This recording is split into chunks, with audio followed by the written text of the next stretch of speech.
Because, thank you. In the end, it's like this, okay? Centuries ago, in the deserts of North Africa, people used to gather for these moonlight dances of sacred dance and music that would go on for hours and hours until dawn. And they were always magnificent because the dancers were professionals and they were terrific, right? But every once in a while, very rarely, something would happen and one of these performers would actually become transcendent. And I know you know what I'm talking about because I know you've all seen at some point in your life a performance like this, you know? And it was like time would stop and the dancer would sort of step through some kind of portal, and he wasn't doing anything different than he had ever done, you know, 1,000 nights before, but everything would align, and all of a sudden he would no longer appear to be merely human. You know, he would be like lit from within and lit from below, and all like lit up on fire with divinity.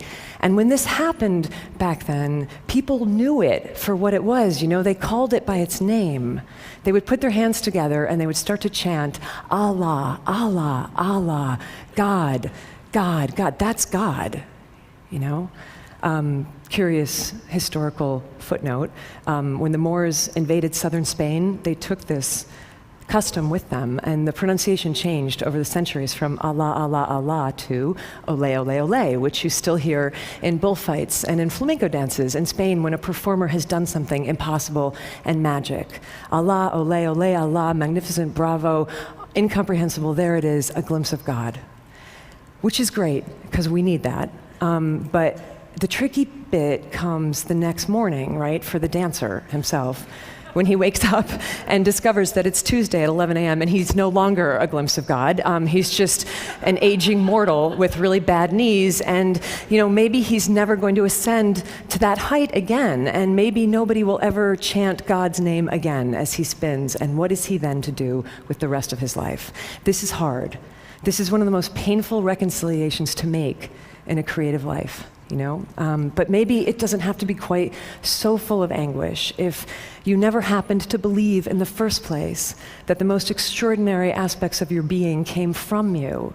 But maybe if you just believed that they were on loan to you, you know, from some unimaginable source for some exquisite portion of your life to be passed along when you're finished with somebody else.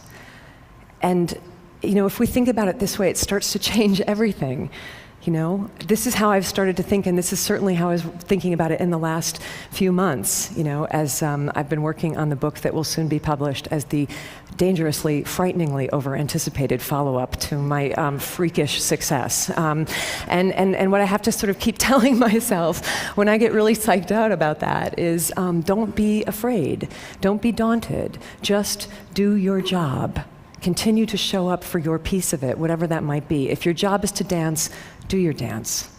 If the divine, cockeyed genius assigned to your case decides to let some sort of wonderment be glimpsed for just one moment through your efforts, then ole. And if not, do your dance anyhow. And ole to you nonetheless. I believe this and I feel like we must teach it.